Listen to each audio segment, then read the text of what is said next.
भवितव्य करण्या दशानेम समाजाची मिशन साधना दशानेम समाजाची मिशन साधना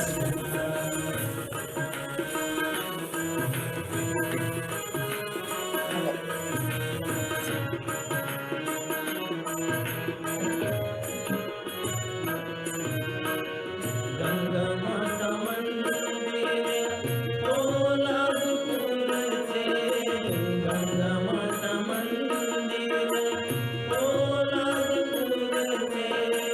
राधा कृष्ण मंदिर दापोली पुण्याचे राधा कृष्ण मंदिर दापोली पुण्याचे महाडला सुंदर शोभते हवेली महाडला सुंदर शोभते हवेली खेडच्या मंदिरी वाजवी मुरली खेडच्या मंदिरी कृष्ण वाजवी मुरली चाल तिथे तिथेच घ्या पवित्र दर्शना चाल जिथे तिथेच घ्या पवित्र दर्शना दशानेम समाजाची मिशन साधना दशानेम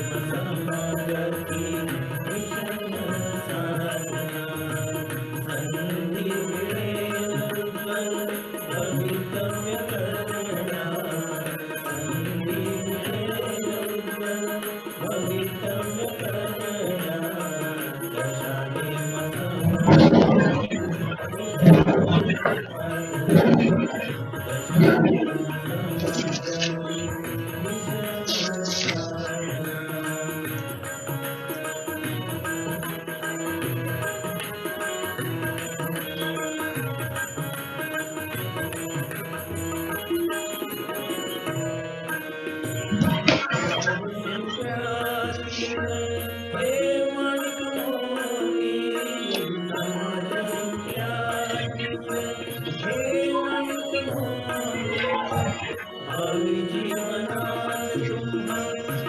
समाजाची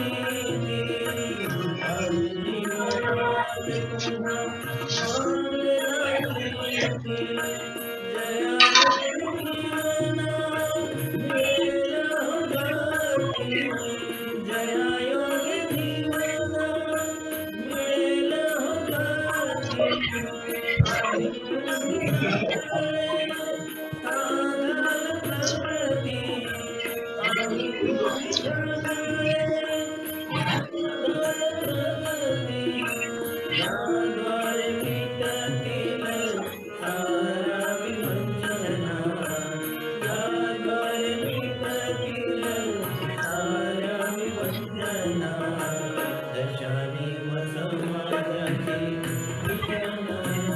साधना दशानेम समाजाची मिशन साधना संधी मिळेल भवितव्य करण्या संधी मिळेल भवितव्य करण्या दशानेम समाजाची मिशन साधना दशानेम समाजाची मिशन साधना दशानेम समाजाची मिशन साधना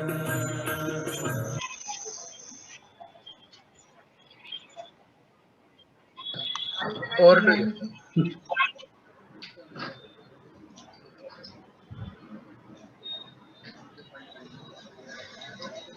Hello, Nikhil. Yeah, hello. हाँ Nikhil. हाँ. Yes. चालू करू का? हा करा, चालू करा. तुमचा कॅमेरा ऑन ठेवा. हा. कॅमेरा ऑनच आहे. Okay, hello. जय श्री कृष्ण. जय श्री कृष्ण, नमस्कार. हॅलो, मी निखिल गांधी आपले सगळ्यांचे डायमंड बिहाइंड कर्टन या कार्यक्रमात मनपूर्वक स्वागत करतो. आजकालच्या या ग्लुमी वातावरणात मला या कार्यक्रमामध्ये सहभागी होण्याची छोटीशी संधी दिल्याबद्दल मनपूर्वक आभार. आजच्या डायमंड डॉक्टर सौ रुपाली बिपिन शेठ और माझ्यासाठी रुपाताई यांचा परिचय करून देताना मला खूप आनंद तर होतोयच, पण अभिमान सुद्धा तेवढाच वाटतोय. कॉमर्स हा तिचा आवडीचा विषय आणि त्यातच तिने एमकॉम आणि ICWA पूर्ण केले. इथेच न थांबता फॅमिली सांभाळून अकाउंटन्सीमध्ये तिने PhD मिळवली. लेट करिअर चालू करून सुद्धा होममेकर म्हणून न थांबता तिने तिच्या क्षेत्रात उत्तुंग यश मिळवलेले आहे. गेली 14 वर्ष ती हुजूरपागा महिला कॉलेजमध्ये प्राध्यापक म्हणून काम करते. तिने स्टेट, नॅशनल आणि इंटरनॅशनल लेवलला अनेक रिसर्च पेपर्स पब्लिश केलेले आहेत. कॉमर्स रिलेटेड विविध विषयांवरची तिची 16 पुस्तके पब्लिश झालेली आहेत. सावित्रीबाई फुले पुणे युनिव्हर्सिटीमध्ये अनेक विषयांचे पेपर सेटर आणि मॉडरेटर म्हणून ती कार्यरत आहे. सावित्रीबाई फुले पुणे युनिव्हर्सिटीच्या कॉस्ट आणि अकाउंटन्सीची member of board of studies म्हणून सुद्धा ती कार्यरत आहे. IRDP चेन्नईचा बेस्ट रिसर्चर हा नॅशनल लेवलचा पुरस्कार तिला मिळालेला आहे. राज्यस्तरीय आदर्श शिक्षक पुरस्कार सुद्धा तिला मिळालेले आहेत. नॅशनल सर्व्हिस स्कीममध्ये तिने 5 वर्ष योगदान दिलेले आहे. NSSच्या योगदानासाठी सावित्रीबाई फुले पुणे युनिव्हर्सिटीने तिला 3 पुरस्कार दिलेले आहेत. तर डॉक्टर रुपाली शेठ यांची मुलाखत घेणाऱ्या डॉक्टर सौ अंजली राजेंद्र गांधी यांचा देखील मी थोडक्यात परिचय करून देतो. त्यांनी कॉन्झर्वेटिव्ह डेंटिस्ट्री आणि एंडोडोंटिक्स मध्ये MDS केलेले आहे. डॉक्टर अंजली गांधी या गेली 27 वर्षे पुणे येथे डेंटिस्ट म्हणून कार्यरत आहेत. त्याचबरोबर 14 वर्ष त्यांनी प्राध्यापक म्हणून काम केलेले आहे आणि सिंहगड डेंटल कॉलेजमध्ये हेड ऑफ डिपार्टमेंट म्हणून सुद्धा काम केलेले आहे. त्या पूना हॉस्पिटल आणि रिसर्च सेंटरमध्ये गेली 22 वर्ष कन्सल्टंट म्हणून कार्यरत आहेत. जनसेवा फाउंडेशन बरोबर ग्रामीण महाराष्ट्रामध्ये त्यांनी अनेक डेंटल कॅम्प्स ऑर्गनाईज केलेले आहेत. तंबाखू निर्मूलन अभियानाच्या त्या क्वालिफाईड समुपदेशक आहेत आणि तंबाखू निर्मूलनासाठी सुद्धा त्यांनी महत्त्वाचे योगदान दिलेले आहे. रोटरी क्लब मेडिकल मिशन 2013च्या इथिओपिया टीममधील त्या महत्त्वाच्या सदस्य होत्या. तर अशा 2 कर्तृत्ववान व्यक्ती एकत्र आल्यानंतर गप्पा तर होणारच. चला तर मंडळी, मग ऐकूया डॉक्टर अंजली गांधी आणि डॉक्टर रुपाली शेठ यांच्या दिलखुलास गप्पा. Over to you Anjutai. धन्यवाद निखिल. आजच्या उत्सवमूर्ती सौ रुपाली बिपिन शेठ यांची अतिशय छान अशी ओळख आता निखिलने करून दिली. तर अशा या अगदी डेडिकेटेड आणि विद्यार्थिनींवर मनापासून अतिशय प्रेम करणाऱ्या आणि एक शिक्षक जिच्या रोमारोमात भरला आहे अशा रूपाच्या मुलाखतीची मी सुरुवात करते. तर रूपा, 10वी नंतर तू कॉमर्स साइडला गेलीस. आता त्यावेळी ऐकू येते ना व्यवस्थित? येते. त्यावेळी म्हणजे 35 वर्षापूर्वी ट्रेंड असा होता की 10वीला ज्या चांगले मार्क मिळतील ती मुलं सायन्सला जायची. त्यानंतर सायन्स नाही मिळालं की कॉमर्स, आणि ज्यांना कुठेच मिळणार नाही ते आर्ट्स, असा तेव्हा ट्रेंड होता. आणि फार कमी मुलं अशी असायची की छान मार्क मिळूनही ते चॉईसनी कॉमर्सला जायचे. तर तू कॉमर्सला कशी गेली? सायन्स आवडत नव्हते म्हणून गेली का कॉमर्स आवडायचं म्हणून गेली, किंवा तुझ्या डोळ्यासमोर काही आयडियल होतं का की मला काही करायचंय आणि म्हणून मी कॉमर्सला जाणार? एक मिनिट हा अंजुताई.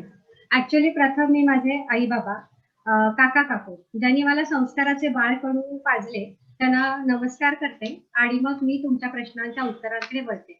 आणि सतीश काका, तुम्ही मला ही संधी दिली त्याबद्दल तुमचेही आभार. Anjutai, back to your question. Actually कसं होतं की माझा दादा म्हणजे नितीन गांधी आणि शीला हे दोघं सायन्सचा माझा अभ्यास घेऊन घेऊन कंटाळले होते. खरं सांगायचं तर मला सायन्स अजिबातच आवडायचं नाही आणि दोघं सारखे मागे लागायचे की हा अभ्यास कर, निदान 10वीला तरी चांगले मार्क मिळतील. आणि माझी काकू पण माझा त्यावेळेला बाकीचा अभ्यास घ्यायची. पण मला सायन्सला जायचंच नव्हतं हे दादाला तेव्हाच कळलं होतं. म्हणून त्यांनी माझा मार्ग म्हणजे माझा बेसिकली अभ्यास आवडायचा पण सायन्स आवडत नाही म्हणून काही शिकायचं नाही असं नव्हतं. मग त्यांनी ICWA किंवा CA कर असं त्याच्या डोक्यात होतं. पण त्याच्या डोक्यात होतं की मी ICWA केलं तर तिला ते परफेक्ट होईल. म्हणून माझ्या सगळ्या जीवनाचा जो कॉमर्सचा प्रवास आहे तो दादानीच ठरवला होता. कारण त्यावेळेला एवढं वाचन करा किंवा शाळेतून करिअर आणि ह्या सगळ्या गोष्टी नव्हत्याच त्यावेळेला. आणि 10वीचा रिझल्ट लागला आणि मग मी कॉलेजला गेले. कॉलेजला ऍडमिशन घ्यायला गेल्यानंतर सरांनी मार्कशीट बघितली आणि म्हटले की तुझा भाऊ इंजिनियरला आहे, म्हणजे इंजिनियर झालाय, बहीण आहे ती सायन्स साईडला एवढं छान करते केमिस्ट्री मध्ये, आणि मग तू कशाला कॉमर्सला आलीस, एवढे चांगले मार्क मिळाले सायन्स आणि मॅथ्स मध्ये, तर तुला कॉमर्सला यायचं म्हणजे तू आराम प्रिय प्राणी आहे, हा शब्द मी पहिल्या दिवशी ऐकला. आणि मग तिथपासून कॉमर्सला जाणारी लोक ही फक्त त्याच दृष्टीने त्यावेळा बघितलं जायचं खरं तर. आणि त्यावेळेला महाडला इंग्लिश मिडियम नव्हतं, पण माझे बाबा इथे मला पुण्याला त्यावेळेला म्हटले की नंतर आपण तुला बीकॉम झाल्यानंतर शिकायला ठेवू. त्यामुळे बेसिकली खूप अडचणी आल्या मला शिकताना. मग कॉमर्सचं इंग्लिश मिडियम नव्हतं, मग काय करायचं, तर माझे काका म्हणजे नंदकुमार गांधी हे दुकानच्या खरेदीला मुंबईला सारखे जायचे आणि मग तिकडनं वेगवेगळ्या क्लासच्या नोट्स आणायचे आणि त्या नोट्स आल्यावर त्याचा वाचून आम्ही 5-6 जण मिळून अभ्यास करायचो आणि तसे पेपर लिहायचे. आणि तेव्हा ऍक्च्युअली कॉलेजचे जे प्रोफेसर होते त्यांना मी वाचून दाखवायचे की मी पेपरमध्ये काय लिहिलंय. अशा पद्धतीने मी तर कॉमर्सचा म्हणजे बीकॉम पर्यंतचा प्रवास महाडला अशा पद्धतीने केला. आणि इन बिटवीन दादा आणि बहिणीच्या घरी येऊन दादा माझे फॉर्म भरायचा, मग ICWS ची एंट्रन्स वगैरे मी कम्प्लीट केली आणि इंटरचे क्लासेस कम्प्लीट केले त्यावेळेला. ओके, सो कॉमर्सला आल्यावर म्हणजे आराम प्रिय असायलाच पाहिजे असं नाही, हे तू सिद्ध केलास थोडक्यात. बर, तर तू एमकॉम ला ऍडमिशन घेऊन पुण्यात आली आणि त्यानंतर 1 वर्ष झालं आय थिंक आणि तुझं लग्न ठरलं आणि एमकॉम तुझा तू लग्नानंतर पूर्ण केलंस, बरोबर? आणि मग एमकॉम झाल्यानंतर तू काही वर्ष घरच्याच बिझनेसमध्ये सगळं अकाउंटन्सी सांभाळत होतीस, बिझनेसमध्ये लक्ष घालत होती. मग त्यानंतर एवढ्या वर्षांनी तू टीचिंग कडे कशी काय वळलीस? ऍक्च्युली लग्न झाल्यानंतर इथे बिझनेसचा व्याप खूप होता आणि अकाउंट्स वगैरे सगळ्या गोष्टी खूप छान चालल्या होत्या, पण अकाउंट्स म्हणजे 10 वर्षाच्या बॅलन्स शीट ऑडिट करून सबमिटच केल्या नव्हत्या. ऍडव्हान्स टॅक्स भरला होता, पण मला खरं जे अकाउंट शिकायला मिळालं ते माझ्या सासऱ्यांमुळे. त्यांनी मला या सगळ्या बारीक सारीक गोष्टी शिकवल्या. मग बिझनेसचं अकाउंट सेटल झालं, मग ते मी थोडंसं कम्प्युटराइज पण करून घेतलं. आणि मग त्याच्यानंतर बेसिकली एक दिवस असं झालं की हुजूर बागेची ऍड आली. मला शिकवायची खूप इच्छा होती, म्हणजे शिक्षण क्षेत्रात जायची इच्छा होती. आणि बाय दॅट टाइम मुलीही थोड्या मोठ्या झाल्या होत्या, म्हणजे माझ्या सासूबाईंची इच्छा होती की हिने बाहेर काहीतरी करावं. मग त्या दिवशी हुजूर बागेची ऍड आली. मग ऍड आल्यानंतर मला असं वाटलं की आपण जावं, पण 10 वर्ष तुमचा पुस्तकांशी संबंधच नाही आणि डायरेक्ट उद्या इंटरव्ह्यूला जायचं, वॉक इन इंटरव्ह्यू होते. मग मी आमच्या जिजाजींना आणि दादाला फोन केला. मग जिजाजींनी माझा रेझ्युमे तयार केला, म्हणजे प्रशांत धरिया. आणि त्याच्यानंतर बेसिकली माझा दादा तिथे माझ्यासोबत आला आणि त्यांना सांगायला सांगितलं इंटरव्ह्यू मध्ये की मला काही विचारलं तर त्यांना सांग की मी नक्की म्हणजे डेडिकेटेडला काम करू शकेन तुमच्या संस्थेमध्ये. आता माझं 10 वर्ष टच नाहीये, पण मी बिझनेसचा अकाउंट बघते. आणि त्या वर्षी त्यांनी मला सिलेक्ट केलं. सिलेक्ट केल्यानंतर मग असं झालं की बिपिनलाही ते असं वाटत होतं की हिचं जे काही करिअर आहे ते हिला करून द्यावं. आणि मग त्याच्यानंतर 2002 ते 2005 मी व्हिजिटिंग करत होते. मग बिझनेसचं अकाउंट पण बघत होते, पण मग असं वाटलं की ह्या क्षेत्रात जायचं असेल तर नेटसेटची तर परीक्षा द्यायला लागेल. सो नेटसेटची परीक्षा द्यायची म्हणजे 2 कॉलेजला, त्यावेळेला मी सुधाताई मांडके कॉलेज, बिझनेसचं अकाउंट, 2 मुली आणि हुजूरपाडा अशा सगळा प्रवास होता. मग अभ्यासाला वेळ कधी मिळणार? मग मी रात्री 9ला जेवण झाली की रात्री साधारण 3 वाजेपर्यंत अभ्यासाला बसायचे किंवा मग रात्री 10 ते 12 झोपायचे, मग पुन्हा उठायचे. मग सासरे माझ्यासोबत जागायचे आणि 3ला 4ला असं 2दा-3दा चहा करून द्यायचे. आणि त्यावेळेला माझं मग ते सेट क्लिअर झालं. आणि अशा पद्धतीने पण माझं सेट क्लिअर झालं. त्याच्या दुसऱ्या दिवशी मला हुजूर पागेनी फसवलं नाही, त्यांनी परमनंट जॉब ऑफर दिली आणि लगेच माझ्या घरच्यांनी ती तयारी दाखवली की तू आता परमनंट फुल टाइम जॉब करू शकते. सो तिथपासून माझा हा प्रवास शिक्षण क्षेत्रातला सुरू झाला आणि हळूहळू मग मी बिझनेसचं अकाउंट बघायचं कमी केलं. मला माहिती आहे की बिपिनला या सगळ्या गोष्टीचा खूप त्रास होतो, पण त्यांनी बेसिकली मला ही संधी दिली, हेच माझ्यासाठी खूप चांगलं आहे. ओके, म्हणजे तुझी स्वतःची खरी आवड ही एक टीचिंग कडेच होती की एक चांगलं शिक्षक बनणं आणि विद्यार्थ्यांना शिकवणं, आणि ती ओळखून त्याप्रमाणे तू आपलं करिअर निश्चित केलं शेवटी.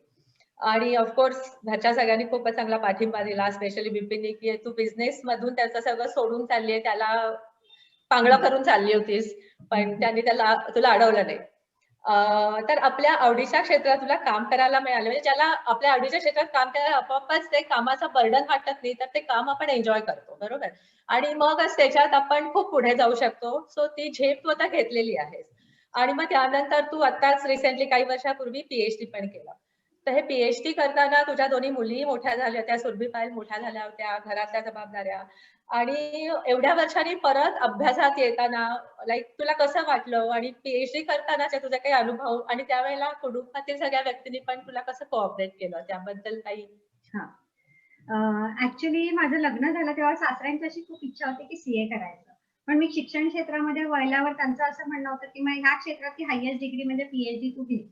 आणि अनफॉर्च्युनेटली 2010ला आमचं ते सगळं छत्र हरवलं, म्हणजे बिपिनचा बेसिकली बिझनेस मधला आधारस्तंभ हरवला.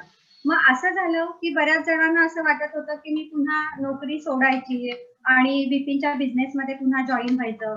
पण माझ्या सासूबाई म्हणजे सुधाताई ह्या खूप खंबीर होत्या. त्या म्हटल्या की मी जर घर सांभाळू शकते, मी जर बिझनेस मधलं सगळं बघू शकते, तर हिनी जॉब सोडायची काय गरज आहे. आणि म्हणजे एवढ्या दुःखातून सुद्धा त्यांनी हे माझ्या मागे उभं राहणं हे खरंच कौतुकास्पद आहे. आणि गरज नसताना, म्हणजे कधी कधी असं की फॅमिलीला पैशाची गरज आहे किंवा कुठेतरी सुनेली जाण्याची गरज आहे, पण गरज नसताना या सगळ्या गोष्टीत पाठीशी उभं राहणं हे खरंच चांगली गोष्ट आहे. आणि त्यावेळेला मग पीएचडी करताना त्या असं म्हटलं की आता माझ्याच्यानी सगळं होतंय, त्यामुळे तू आता पीएचडी कर, म्हणजे मुलींकडेही मी लक्ष देऊ शकेन. आणि खरंच बरेच वेळेला मला डेटा सर्वे करताना लांब लांब जायला लागायचं, म्हणजे महाराष्ट्राचा माझा पूर्ण डेटा सर्वे होता त्यावेळेला. मग नाशिक, मुंबई किंवा ह्या ठिकाणी सासूबाई माझ्यासोबत आल्या. मग एकदा रात्रभर प्रवास होता आणि माझ्या मुलीची 10वीची प्रिलिम होती, तर ती म्हटली आई तू एकटा जायचं नाही. आणि ती माझ्यासोबत रात्रभर 2 रात्र आम्ही प्रवास केला, त्याच्यात औरंगाबाद आणि बेसिकली जळगाव ह्या 2 गोष्टी उरकल्या आणि ते डेटा कलेक्ट आम्ही करून आलो. आणि ती तशीच दुसऱ्या दिवशी 2 रात्र जागून सुद्धा ती प्रिलिमला गेली. म्हणजे आणि कसं असायचं की कॉलेज होतच, मी नॉन ग्रँटला आहे, म्हणजे ग्रँटेड कॉलेजमध्ये मी कधीच प्रयत्न केला नाही, कारण मला इथे शिकवण्याचं समाधान आहे. सो मग ती दोघी जणी काय करायच्या की मी रोज रात्री जे काही लिहिलेलं असायचं ते दुसऱ्या दिवशी मी कॉलेजला गेले की सगळं इंग्लिश चेक करायच्या. आणि मग ते इंग्लिश चेक करून त्याची अलाइनमेंट कर, वर्ड मध्ये टायपिंग करून ठेव, अशा पद्धतीने ह्या दोघींनी मला खूप मदत केली. आणि पीएचडी करताना ह्या सगळ्या गोष्टी खूप महत्वाच्या आहेत की तुमची अलाइनमेंट होणं, त्याच्यानंतर तुमचं सगळ्या गोष्टींमध्ये कंटिन्युटी आहे किंवा रेफरन्सेस आहेत, त्याचं बेसिकली बॅक चेक सगळ्या गोष्टी व्हायच्या. तर माझी धाकटी मुलगी आणि मोठी मुलगी ह्या दोघींनी हे काम माझं खूप पटापट केलं. आणि जे स्टॅटिस्टिक्स मांडलं होतं त्याचे डायग्राम आहेत, त्याचं चेकिंग करणं, त्याची अलाइनमेंट करणं, हे दोघींनी खूप छानपणे सांभाळलं. आणि बरेच वेळेला असं व्हायचं की मी ह्या सगळ्या गोष्टी करून थकायचे, मग रात्री गरम गरम सासूबाई मला खरंच ताट आणून द्यायच्या. त्यामुळे ह्या सगळ्या प्रवासात मला घरच्या लोकांचा खूपच साथ मिळाली. आणि माझ्यात सगळ्यात मौल्यवान गिफ्ट माझ्या आयुष्यातली ते म्हणजे की माझी पीएचडीला ऍडमिशन झाली त्या दिवशी संध्याकाळी बिपिननी जो लॅपटॉप आणला, तीच माझ्या आयुष्यातली सगळ्यात मौल्यवान गिफ्ट होती.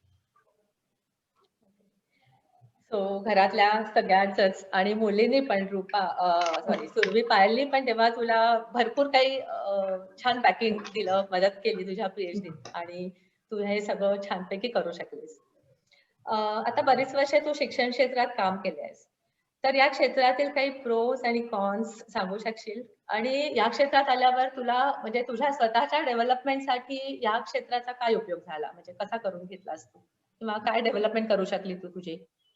ऍक्च्युली शिक्षण क्षेत्रामध्ये जेव्हा आपण येतो तेव्हा आपल्याला सगळ्यांना माहितीच आहे की इथे प्रत्येक गव्हर्नमेंट जॉबमध्ये किंवा कुठच्याही शिक्षण क्षेत्रामध्ये जेव्हा आपण जातो तेव्हा बेसिकली आरक्षण हे आहेच आहे. ठीक आहे, इथे तुम्हाला आता तर सगळीकडेच आहे की महाराष्ट्रामध्ये 2010 पासून ग्रँटेबलच्या पोस्टच निघाल्या आहेत. आपल्याला खूप फरक पडत नाही, तर बेसिकली पगारामध्ये वगैरे ह्या सगळ्या गोष्टींचा खूप फरक पडतो. सो ग्रँटेबलला जेव्हा तुम्ही बेसिकली अपॉइंट होता तेव्हा तुमचं ग्रेडेशन किंवा ह्या सगळ्या गोष्टी पटापट होऊन जातात. म्हणजे आता असं होतं की आम्ही नॉन ग्रँट मध्ये काम करतो किंवा ग्रँटेबल मध्ये काम करतो, तर करिअर वाईज मला काही फरक वाटला नाही. पण एक आहे की बेसिकली मी असिस्टंट प्रोफेसरची आता 2 वर्षांनी प्रोफेसरला माझं ग्रेडेशन झालं होतं, पण still I am on the assistant professor because I am working on non grant grant. म्हणजे बेसिकली कसं आहे की तुम्ही तुमच्या गोष्टी ठरवायच्या. म्हणजे ह्या शिक्षण क्षेत्रामध्ये आल्यानंतर बेसिकली जेवढ्या जागा आहेत त्याच्या प्रपोर्शन मध्येच सेट सोडवतात लोक. आणि आता प्रपोर्शन मध्ये जरी सोडवलेली असली तरी बऱ्याचशा कॉलेजमध्ये अपॉइंटमेंटच झाल्या नाहीये. ओके, आणि अपॉइंटमेंट झाल्या तरी सुद्धा बऱ्याच ठिकाणी आता तुम्ही पेपरमध्ये सगळे बातम्या वाचत असाल तर 45 लाख 40 लाख असे डिमांड आहेत की तुम्ही बेसिकली ग्रँटेडच्या पोस्टला जर तुम्हाला यायचं असेल तर मॅनेजमेंटची लोक एवढे डिमांड करतात असं म्हणतात, कारण आमच्याकडून कधीही कुणी 1 रुपयाही घेतलेला नाही.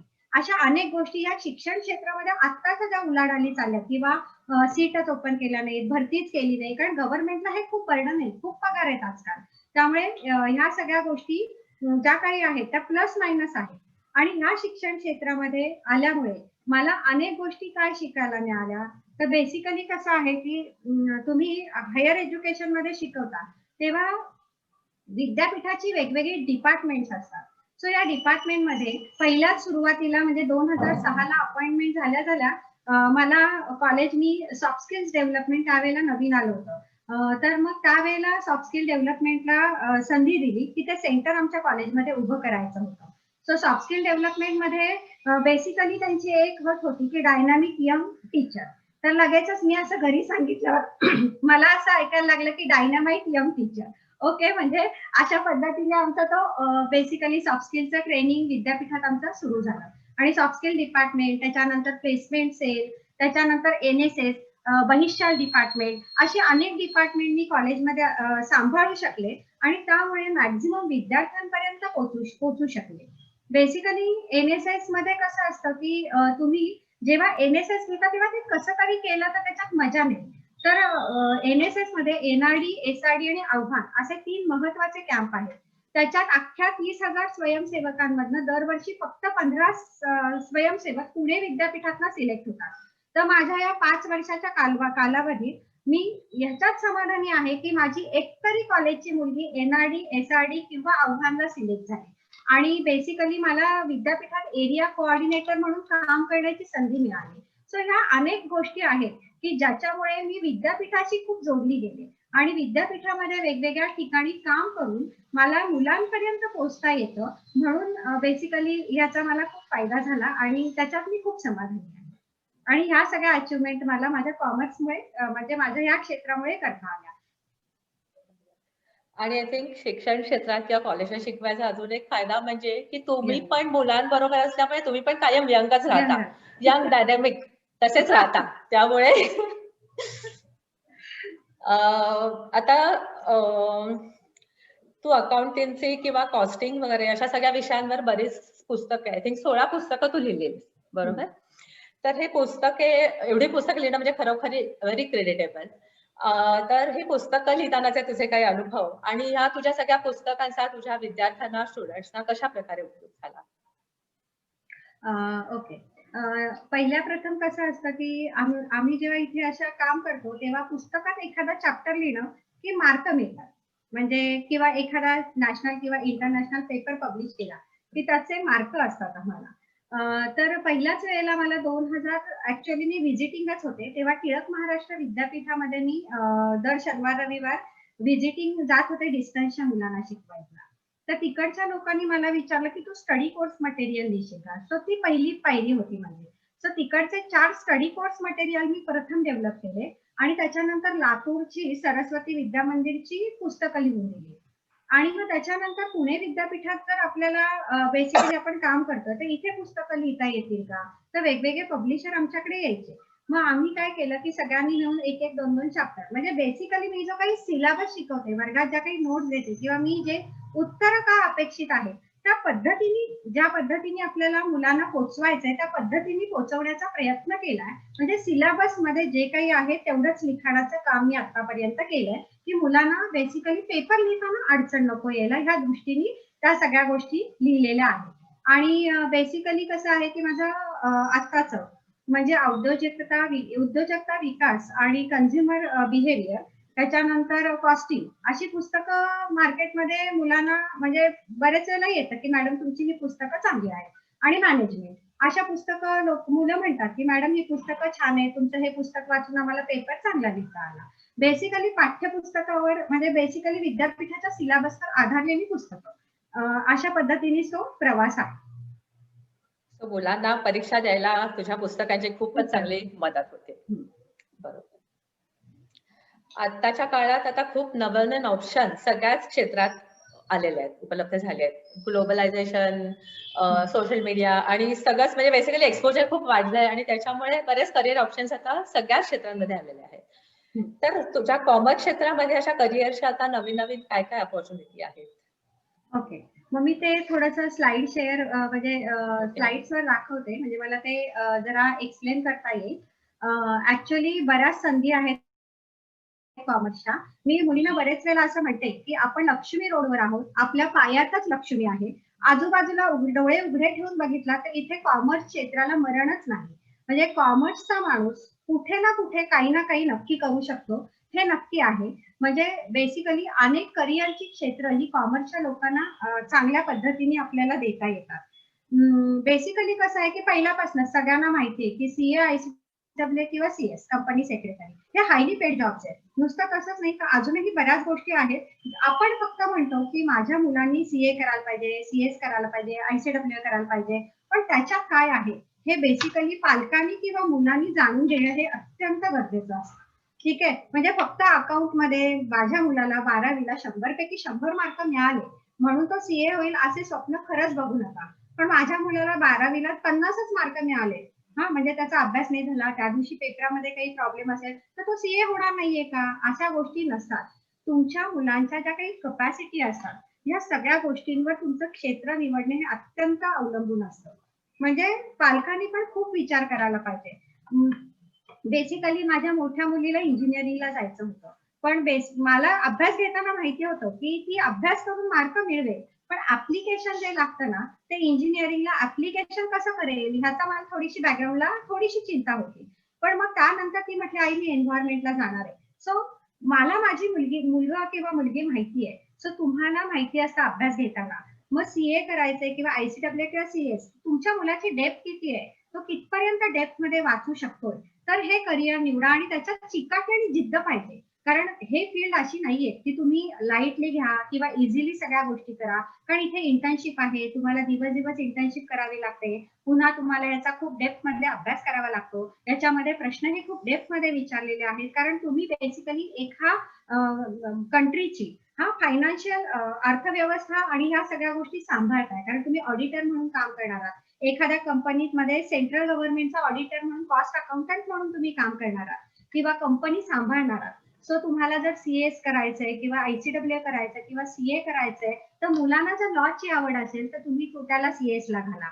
त्याला जर इंडस्ट्री रिलेटेड खूप छान गोष्टी आवडत असतील तर तो कॉस्टिंग चांगलं सांभाळेल. म्हणजे त्याला तिथे मॅनेजमेंट जमलं पाहिजे की तुम्हाला कॉस्ट रिडक्शन कसं करायचं एखाद्या गोष्टीचं प्रोडक्शन प्रोसेसमध्ये. आणि तुम्ही जेव्हा कॉस्ट अकाउंटंट होता you should be familiar with that industry, otherwise it was not possible for you to reduce the cost of any product, isn't it? मग त्याच्यानंतर तुम्हाला जर सीए करायचं असेल तर बेसिकली कसं आहे, तुम्हाला चांगले ऑडिट करता आलं पाहिजे, तुम्हाला चुका शोधता आल्या पाहिजे, प्रत्येक नॉलेज पाहिजे, म्हणजे वेगवेगळे करंट लेटेस्ट नॉलेज येतील त्याच्यावर तुम्हाला हायलाइट करायला पाहिजे. म्हणजे हे कोर्स करणारी मुलं हे डेप्थ मध्ये नक्की करतात.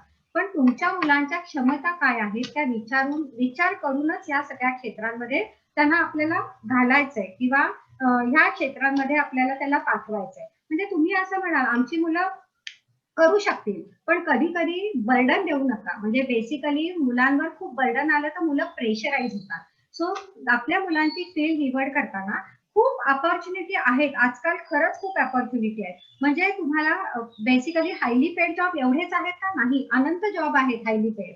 ओके, त्याच्यानंतर बेसिकली जर सीएस करत असाल तर एलएलबी नक्की करा असं माझ्या मुलींना कायम सल्ला असतो कॉलेजच्या. कारण तुम्ही कंपनीचे लिगल मॅटर हँडल करता, तुम्ही board of studies board of directors आणि कंपनी ह्याच्यामध्ये मध्यस्थ आहात आणि तुम्ही सगळ्या गोष्टी कंपनीसाठी करताय.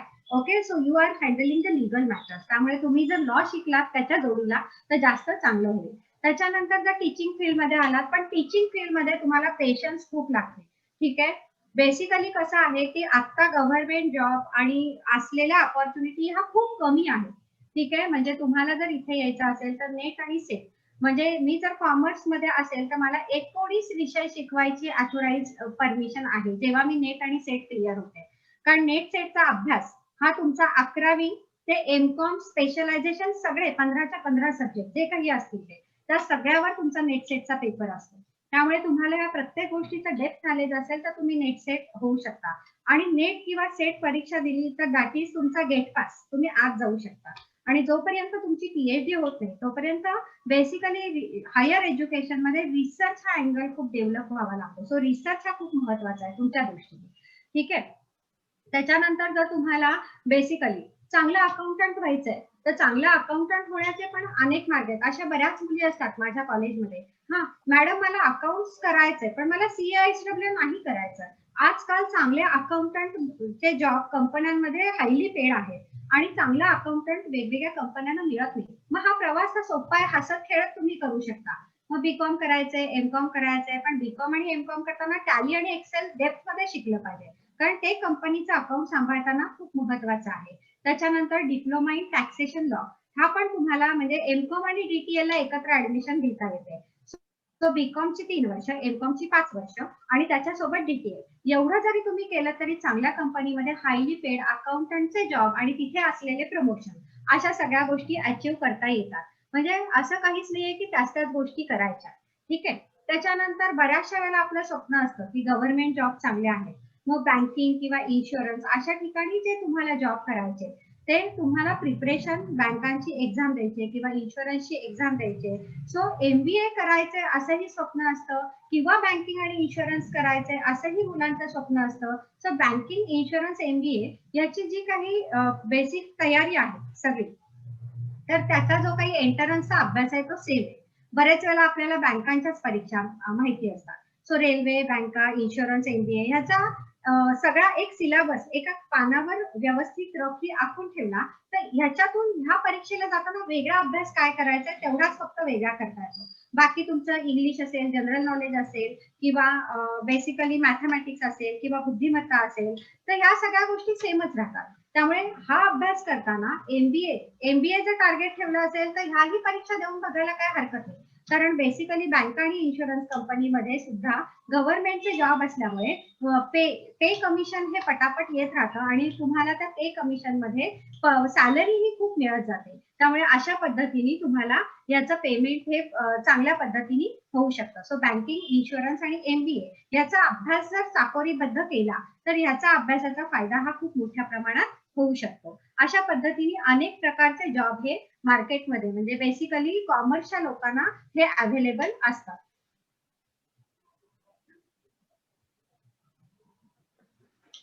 ओके, खूपच छान एक्सप्लेन केलं अबाउट काय काय ऑप्शन्स तुम्ही करू शकता आणि इव्हन त्याचं तयारी करताना पण तुम्ही कशी करू शकता.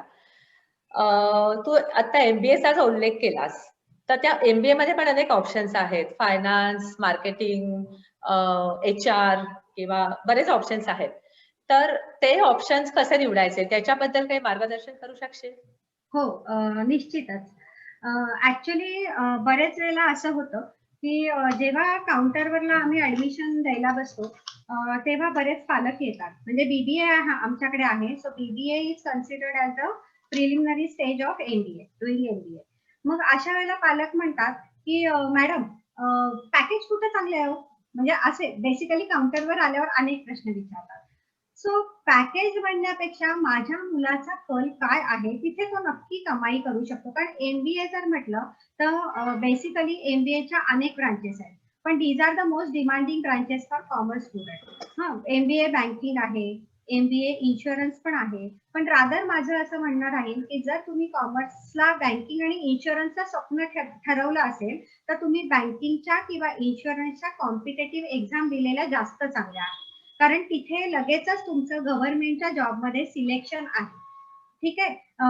बँकेच्या परीक्षेला जाताना बेसिकली त्याचा सिलेबस आणि ह्या सगळ्या गोष्टी आपल्या मुलांना जड जात नाही, कारण मॅथमॅटिकल अँगल हा चांगला असल्यामुळे तिथे त्या परीक्षा पटापट क्रॅक होऊन इंटरव्ह्यू क्रॅक झाला की तिथे तुम्हाला परमनंट जॉब म्हणजे पहिला क्लेरिकल पोस्टवर जॉब पोस्टिंग होतं आणि मग तिथे इंटरनल प्रमोशन असतात. त्यामुळे जेव्हा तुम्ही MBA ला याल तेव्हा इन्शुरन्स किंवा बँकिंग हे स्पेशलायझेशन फील्ड घेण्यापेक्षा मार्केटिंग, HR, फायनान्स किंवा इंटरनॅशनल बिझनेस हे फील्ड निवडलेलं जास्त चांगलं राहील.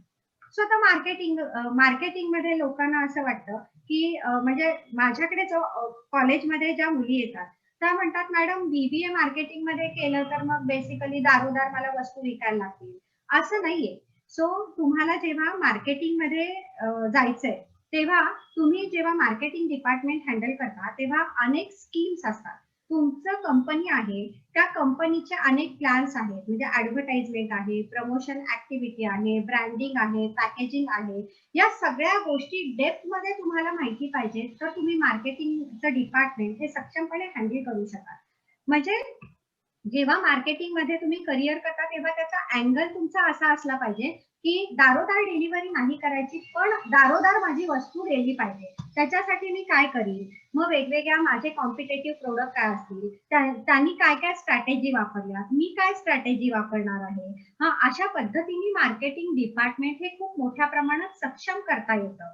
मग मार्केटिंग डिपार्टमेंट हँडल करताना बऱ्याचशा गोष्टींची काळजी तुम्हाला घ्यावी लागते. सो जेव्हा मार्केटिंग मध्ये तुम्ही MBA करता, म्हणजे प्रत्येक वेळेला माझं BCom ला येणाऱ्या मुलींना पण हा आग्रह असतो की तुम्ही फक्त त्या डिग्रीकडे बघू नका.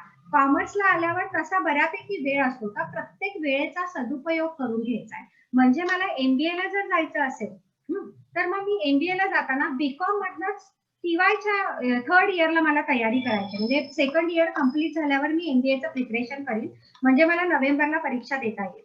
सो जर मला 10वी नंतरच माहिती आहे की 12वी नंतरच माहिती आहे की मला MBA करायचं आहे, सो मी इंटर्नशिपला ट्राय करायला सांगते आणि बरेचसे इंटर्नशिप प्रोग्राम मी माझ्या कॉलेजकडनं टायअप केलेले आहेत. मग ह्या इंटर्नशिप मध्ये जर मुलीला मार्केटिंग मध्ये इंटरेस्ट असेल, HR मध्ये असेल, फायनान्स मध्ये असेल, तर त्या ठिकाणी डिपार्टमेंट मध्ये तिला सांगते तू काम कर. इंटर्नशिप सर्टिफिकेट महत्वाचं आहे, कारण जेव्हा तुम्ही MBA ला जाता तेव्हा तुमची एंट्रन्स इझिली क्रॅक होते. तुमचा इंटरव्ह्यू खूप महत्वाचा असतो. हा इंटरव्ह्यू सक्षम होण्यासाठी तुम्हाला बेसिकली वेगवेगळे इंटर्नशिप प्रोग्राम आहे. तुमची मार्कशीट, म्हणजे मी कायमच म्हणते मार्कशीट हा गेट पास आहे, तिथे फर्स्ट क्लास पाहिजेच पाहिजे. हा गेट पास आहे, त्याशिवाय तुम्हाला एवढ्या 50,000 रेझ्युमे मधनं माझा रेझ्युमे का उचलतील लोक. आणि मग वेगवेगळी जी काही सर्टिफिकेशन आहे ती सर्टिफिकेशन इंटर्नशिपची, म्हणजे आम्हाला 2 महिने, दिवाळीच्या सुट्टीत 1 महिना अशा सुट्ट्या असतात कॉलेजला. सो 2 आणि 3 महिन्याचा जर इंटर्नशिपचा कालावधी पकडला आणि जर 2 वर्ष केलं तरी 2-3 इंटर्नशिप सर्टिफिकेट आणि ऑनलाईन मार्केटिंग आजकाल बरेचसे बेसिकली अपॉर्च्युनिटी आहे. ती सर्टिफिकेट जर त्या मुलांनी जोडली तर MBA ला जाताना याचा फायदा खूप मोठ्या प्रमाणात होऊ शकतो. म्हणजे त्याच्यामध्ये पर्सेंटाईल तुमचे जरी असतील तर ते ऍग्रिगेट असतात. तुमची entrance plus interview plus group discussion अशा अनेक गोष्टी आणि अनेक पैलू MBAच्या एंट्रन्स मध्ये असतात. त्यामुळे मला 12वी पासूनच याचा आराखडा तयार करावा लागतो. सो ह्या इंटर्नशिप ज्या काही केलेल्या आहेत त्याची सर्टिफिकेशन प्लस मी काय म्हणते, म्हणजे बऱ्याचशा वेळेला की स्वयं किंवा कोर्सेरावर अनेक वेगवेगळे कोर्सेस आहेत. स्वयंवरचे तर कोर्सेस फुकट आहेत. मला मार्केटिंगला मुलांना पाठवायचं असेल तर मी मार्केटिंगच्या रिलेटेड जे काही फुकट कोर्सेस आहेत ते दर 6 महिन्यांनी विद्यापीठात ऑनलाईन लॉन्च होतात. याला फक्त ऑनलाईन रजिस्ट्रेशन करायचंय. 20 मिनिटाचं फक्त एक लेक्चर एका दिवशी बघायचंय, 4च दिवस बघायचंय. सॅटर्डे पर्यंत एक ऑनलाईन टेस्ट सबमिट करायचे आणि हा अख्खा 10 आठवड्याचा कोर्स झाला की 1,000 रुपये भरून मला फक्त ही परीक्षा द्यायची. परीक्षेला 40% मिळाले तर गव्हर्नमेंट तुमच्या खात्यात हे पैसे परत पाठवते आणि ह्याच्यावर अनेक IIMच्या प्रोफेसरचे पण कोर्सेस आहेत. म्हणजे इथेच डेप्थ नॉलेज मिळायला मुलांची सुरुवात होते. म्हणजे बाय द टाइम TY ला तुम्ही फ्री राहता. BCom 2 वर्ष 2 इंटर्नशिप किंवा 3 इंटर्नशिपची सर्टिफिकेट आणि प्रत्येक टर्मला एक कोर्स, म्हणजे 4 सर्टिफिकेट माझ्याकडे तयार आहेत. माझा बायोडाटा स्ट्रॉंग आहे. म्हणजे 30 ला जाताना माझ्या मुलीला हा फायदा खूप मोठ्या प्रमाणात झाला. ठीक आहे, ते मी नंतर सांगते. म्हणजे मार्केटिंग मध्ये जायचं असेल तर त्याच्या रिलेटेड कोर्स शोधायचे, त्याच्या रिलेटेड इंटर्नशिप शोधायच्या. म्हणजे 12वी नंतर माझं टाइम मॅनेजमेंट हे खूप परफेक्ट असलं पाहिजे. त्याच्यानंतर मार्केटिंगला जाताना बेसिकली मुलांना प्रेझेंटेशन चांगलं जमलं पाहिजे, मार्केटचा सेन्स चांगला पाहिजे, मार्केटचं वाचन चांगलं पाहिजे आणि त्या गोष्टी सक्षम करून घ्या, म्हणजे मुलांना मार्केटिंग मध्ये तुम्हाला घालता येईल. त्याच्यानंतर आहे HR ला जाताना हायली पॅकेज जॉब असं पुन्हा म्हटलं जातं, म्हणजे ह्युमन रिसोर्स मॅनेजमेंट. पण इथे तुम्हाला बेसिकली टीम बिल्डिंग किंवा कंपनीचे सॉफ्ट स्किल प्रेझेंटेशन असतात. तुम्हाला HR मॅनेजमेंट कसं करायचंय, म्हणजे कुठच्या पोझिशनला किती लोक लागणार आहेत, त्यांची सॅलरी काय असेल, त्या सॅलरीचा तुमच्या बॅलन्स शीटवर काय परिणाम होणार आहे. सो ह्या सगळ्या अँगल तुमचे डेव्हलप करायचे आणि मग तुम्ही HR ला जायचं. जर तुमचा मुलगा कॉन्झर्वेटिव्ह असेल, तो बोलूच शकत नसेल, he is not perfect for marketing and HR, म्हणजे त्याला तिथे जाण्यासाठी तुम्ही 2 वर्ष प्रयत्न करा. की तो कॉन्झर्वेटिव्ह असेल तर तुम्ही त्याला बेसिकली बोलतं करा, कॉन्व्हर्सेशन मध्ये जास्तीत जास्त भाग घ्यायला लावा.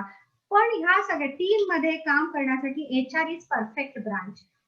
आपल्यातल्या बऱ्याच लोकांना असं माहित नाहीये की टीस म्हणजे Tata institute of social science हे IIM नंतर HR चा कोर्स देणारं हायली पॅकेज इन्स्टिट्यूट आहे आणि वर्षाची फी फक्त 65,000 राऊंड खाऊन आहे. ठीक आहे. मग इथे जर HR ला जायचंय म्हणजे मी गेले होते एक 6-7 वर्षापूर्वी, तिथे 78,000 मुलं फक्त 160 जागांसाठी बसली होती.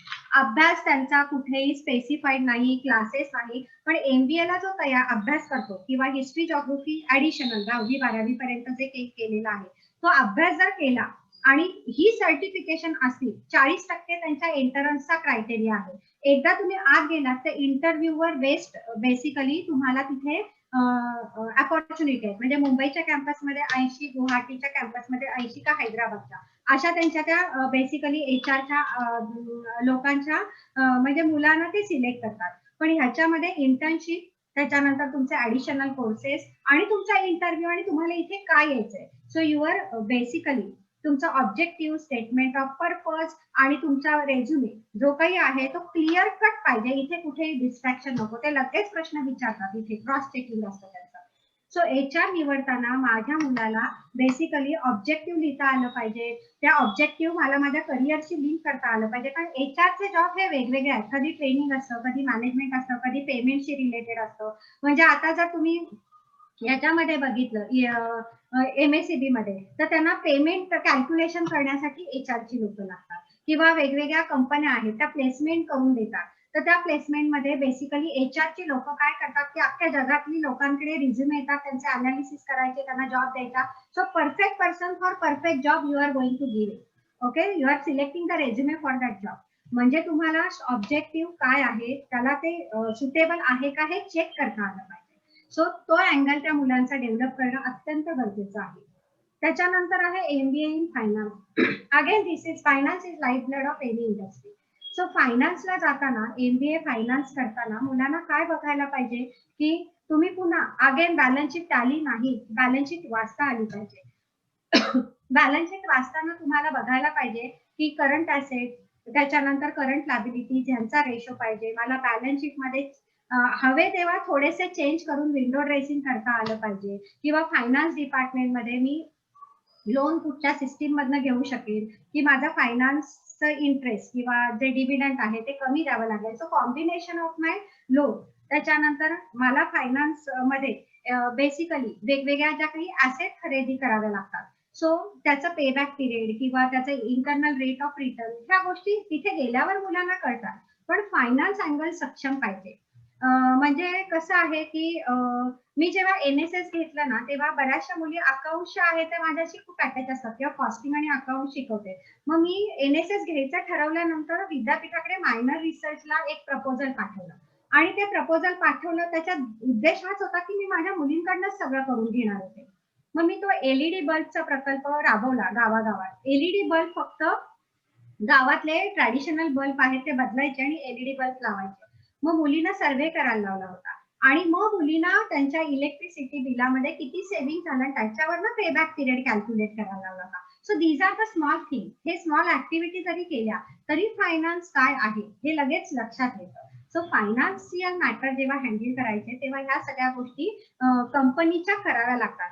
म्हणून मुलांनी घाई करायची नाही. 12वी नंतर खूप वेळ असतो, त्याच्यात वाचन करायचंय की ही ब्रांच मी करू शकेन का, ही ब्रांच मी करीन का, ही करीन का. त्या दृष्टीने तुम्हाला पावलं उचलायला लागतात. आणि सुदैवाने आपण आपल्या बेसिकली उद्योजक असलेल्या समाजात आपण आहोत, त्यामुळे आपल्या समाजातली अनेक लोक आपल्याला इंटर्नशिप तर नक्की देऊ शकतात. त्याचा तर आपण फायदा करूनच घेऊ शकतो. ठीक आहे. म्हणजे मला फायनान्स डिपार्टमेंट मध्ये काम करायचं, एखाद्या फुकट करा, एखाद्या CA कडे फुकट काम करा, काही फरक पडत नाही. मला फक्त डेप्थ नॉलेज पाहिजे. त्या एजला तो माणूस काही देत नाही म्हणून जायचंच नाही हे चुकीचंच आहे. प्रत्येक माणसाकडनं काहीतरी शिकायला मिळतंय. ओके, म्हणून तुम्ही जायचंय. म्हणजे मी 11वी-12वीला आमचे समोर काका आहेत, त्यांच्याकडेही कामाला जात होते. सीए आहेत ते काका आमचे. सो त्यांच्याकडेही मी थोडे दिवस जात होते. मला ऑडिटिंग तिथे समजलं कसं करायचं. सो हे फील्ड निवडताना एवढी काळजी घेतली तर ते फील्ड चुकणार नाही. कारण तुमच्या मुलांना मार्क चांगले मिळतील, पण त्यांचं ऍप्लिकेशन त्यांना करता येण्यासाठी तेवढं त्यांचं नॉलेज समृद्ध व्हायला पाहिजे. कारण कसं होतं, ते जर ऍप्लिकेशन करता आलं नाही तर प्रमोशन होत नाही. त्याच सॅलरीवर आपल्याला बरेच वर्ष राहावं लागतं. त्याच्यानंतर international business is a grooming branch. म्हणजे बेसिकली ग्लोबलायझेशन नंतर अनेक कंपन्या वेगवेगळ्या क्षेत्रामध्ये बेसिकली वेगवेगळ्या मल्टीनॅशनल कंपन्या किंवा ह्याच्यात खूप संधी यायला लागल्या. पण इंटरनॅशनल बिझनेस मध्ये MBA करताना मुलांनी 1-2 फॉरेन लँग्वेज शिकल्या तर फायदा काय होतो की त्या रिलेटेड त्या कंपन्यांमध्ये जर जॉब ऑपॉर्च्युनिटी असतील तर पटकन त्या कॅच करता येतील. म्हणजे आता जर तुम्ही ट्रेंड ऐकला तर जपानच्या ज्या काही कंपन्या आहेत वेगवेगळ्या, ज्यांचं चायनामध्ये मोठे प्रोजेक्ट आहेत, त्या कंपन्या इंडियाला शिफ्ट होऊ बघतात, असं एक न्यूज होती मध्ये. सो तिथे जापनीज कंपनीमध्ये माझ्या मुलाला जर घालायचं असेल, इंटरनॅशनल बिझनेस केलंय त्यांनी, सो जापनीज लँग्वेज शिकली तर त्याचा फायदा आहे. पण करंट बेसिकली ज्या काही गोष्टी आहेत, घडामोडी आहेत, त्याप्रमाणे त्यांना ते शिकवून सक्षम करायला पाहिजे. आणि लँग्वेज हा बेसिकली सतत शिकायला पाहिजे. म्हणजे जो ट्रेंड येईल त्याप्रमाणे लँग्वेज शिकल्या की त्याप्रमाणे तुम्हाला त्या कंपनीचं इंटरनॅशनल बिझनेस हे डिपार्टमेंट एक्सपांड करता येतं. म्हणजे तुम्हाला त्या लॉज म्हणजे इंटरनॅशनल लॉज माहिती पाहिजे, त्याच्यानंतर त्याचं डॉक्युमेंटेशन हँडलिंग, ह्या सगळ्या गोष्टी त्या ब्रांचमध्ये गेल्यावर शिकवल्या जातात. सो जेव्हा तुम्हाला करिअर निवडायचं आहे तेव्हा तुमची पॅशन बघा. सगळेच हायली पेड जॉब असतात, पण हायली पेड कधी होतात, जेव्हा तुमचे ब्रेन हे शार्प होतात आणि तुम्हाला डेप्थ नॉलेज असतं, तेव्हाच ते हायली पेड मध्ये कन्वर्ट होतील. अदरवाईज नाही होणार आहे हायली पेड मध्ये. आपण बेसिकली क्लेरिकल मध्येच अनेक वर्ष काम करत राहू. म्हणजे तुमचं करिअर निवडला, माझ्या आवडीचा जॉब असला पाहिजे, जॉब करताना मजा आली पाहिजे आणि बेसिकली बर्डनसम असायचा तर तो जॉब होऊच शकत नाही. अशा पद्धतीने वेगवेगळे MBA चे करिअर ऑपॉर्च्युनिटीज आहेत. पण त्याच्यासाठी तुम्ही रेझ्युमे स्ट्रॉंग केला तर तुम्हाला सिम्बायोसिसला जाता येईल, KISला जाता येईल, IIM मध्ये जाता येईल, जमनालाल बजाज सारख्या इन्स्टिट्यूशन आहेत. आपल्या फॅमिली बिझनेससाठी जे इन्स्टिट्यूट बॉम्बेचे आहे. म्हणजे ह्या अनेक इन्स्टिट्यूशन आहेत की ज्या बेसिकली खूप चांगले बेसिकली हायली प्रोफेशनल इन्स्टिट्यूट आहे, जिथे तुमचं नॉलेज खूप छान होतं. अशा पद्धतीने तुम्हाला अनेक करिअरचे मार्ग हे MBA नंतर आहेत आणि ही इन्व्हेस्टमेंट आहे. So what returns you will get, how much amount and time you are devoting to get the knowledge. So खूपच छान माहिती सांगितली आणि बऱ्याच नवीन गोष्टी कळल्या MBA बद्दलही. कारण माहित नसतात बऱ्याच गोष्टी. एक सांगायचं राहिलं अंजुताई, म्हणजे आता एक बेसिकली एक CFA म्हणजे बेसिकली CFA म्हणजे चार्टर्ड फायनान्शियल अनालिस्ट म्हणून पण एक ब्रांच आहे. इथे BMCC मध्ये 12वी नंतर मुलांना ह्याच्या रिलेटेड एक कोर्स त्यांनी दिलेला आहे. ठीक आहे. मग ह्याच्यामध्ये हा बेसिकली USA बेस्ड डिग्री आहे. ह्याच्यामध्ये 146 कंट्रीमध्ये हा चालवला जातो. तर तुम्ही 12वी नंतर जर 4 वर्ष जॉब करायला, म्हणजे कसं आहे त्यांची एक बेसिकली अट काय आहे CFA करताना की तुम्ही कुठच्याही स्ट्रीमचे ग्रॅज्युएट पाहिजे आणि 4 वर्षाचा तुमचा जॉब एक्सपिरियन्स पाहिजे. जर CFA ला जायचं असेल तर मी असं सजेस्ट करीन की तुम्ही 12वी नंतर लगेचच कुठच्याही बॅक ऑफिसला म्हणजे लोन कलेक्शन असेल किंवा फायनान्शियल इन्स्टिट्यूशनला असेल तर त्या बेसिकली काम केलं आणि ते सर्टिफिकेशन घेतलं आणि MBA in finance plus CFA अशा 2 गोष्टी एकत्र केल्या तर त्याचा खूप फायदा मोठ्या प्रमाणात होऊ शकतो. कारण CFA आहे ना, ते एकदा एंट्री केली की 3 लेवल आहे आणि त्या 3 लेवल देताना तुम्ही 1.5 वर्ष ते 4 वर्ष या कालावधीत देऊ शकता. सो काय काय स्मार्ट मुलं असतात ते 1.5 वर्षात पण ही CFA डिग्री कम्प्लीट करू शकतात. नो डाऊट की डेप्थ आहे, कारण मला रिस्क मॅनेजमेंट घ्यायचंय, मला हेजिंग करायचंय, मला इन्व्हेस्टमेंट पोर्टफोलिओ माहिती पाहिजे, अशा अनेक गोष्टी असतात. सो ह्या सगळ्या गोष्टी तिथे शिकवतात, प्रत्येक लेव्हलला ह्या शिकवल्या जातात. सो MBA इन फायनान्स करता करता CFA करायचा असेल तर आधी तुम्हाला बेसिकली 3 वर्ष जे काही तुमचे जॉब एक्सपिरियन्स आहे त्याची सर्टिफिकेशन पण घ्यावी लागतात. So CFA is also a good branch for commerce student, as well as LLB is also one of the career option for commerce student. स्वरूपा, आतापर्यंत तू वेगवेगळ्या जॉब ऑपॉर्च्युनिटीज काय काय येऊ शकतात कॉमर्स क्षेत्रात, याबद्दल तू खूप छान माहिती सांगितली. आता उद्योजक क्षेत्रातील संधीबद्दल तू काही मार्गदर्शन करू शकशील का? कारण आता ग्लोबलायझेशन, सोशल मीडिया किंवा आता जगाच्या कानाकोपऱ्यात पोहोचणं आता खूप सोपं झालं. सोपं झालं. हो. तर त्याच्यामुळे कॉमर्स, फायनान्स आणि एंटरप्रेन्युअरशिप याची सांगड तू कशी घालशील? ऍक्च्युली कसं आहे, तर मी एक शेतात काय पिकतं त्यापेक्षा बाजारात काय विकतं हे ज्याला कळतं तोच प्रभावी उद्योजक होऊ शकतो. कारण यशस्वी माणूस तोच होऊ शकतो की ज्याच्या अंगावर लिंबू फेकून मारलं तर लिंबू पिऊन त्याचा रस काढून पितो किंवा सरबत करून पितो, असं मी बरेच वेळेला कॉलेजमध्ये मुलींना सांगते. आणि माझा एक ऍडव्हान्टेज असा आहे की माझ्या हाताखाली खरंच 1000 मुली आहेत आणि प्रत्येक मुलगी NSS किंवा बहिष्ठा या डिपार्टमेंटमुळे माझ्याशी जोडली गेलेली आहे. आविष्कार तर्फे पण मी बऱ्याचशे रिसर्च प्रोजेक्ट मुलींकडनं करून घेते. म्हणजे ह्या सगळ्या गोष्टी मुली खूप अटॅच आहेत. मग आम्ही एकदा एक सर्वे केला होता. म्हणजे बेसिकली मुलांचा इंटरेस्ट काय आहे. सो बरेचसे मुलं काय म्हणतात की कॅम्पस थ्रू 20% मुलं जातात, तर स्वतःचे जॉब ओन एफर्ट्सनी 20% मुलं मिळवतात, अब्रॉड स्टडीला 25%, कॉम्पिटेटिव्ह एक्झाम. त्याच्यानंतर हा जो काही डेटा आहे त्याच्यात स्वतःचा बिझनेस तयार करण्याचा डेटा 0.25%च आहे. म्हणजे हा मी अगदी मुलं जेव्हा कॉलेजला असतात तेव्हा तो 2-3 वर्षापूर्वी हा डेटा कलेक्ट केला होता. मग का नाही, म्हणजे मला पुढचा एक प्रश्न पडला की ही मुलं अशी का म्हणतात की मी स्वतःचा बिझनेस नाही चालू करू शकणार. सो त्यांचं असं आहे की मला गव्हर्नमेंटची लायसन्सिंग काढायचीच भीती वाटते. 100% मुलं म्हणतात लायसन्सिंग करण्यासाठी खूप खटाटोप करायला लागतो, हे ऐकलंय. ठीक आहे. त्याच्यानंतर मार्केटचं नॉलेज आहे कारण आता ऑनलाईन आहे, त्यामुळे 20%च मुलांना ह्याची भीती वाटते.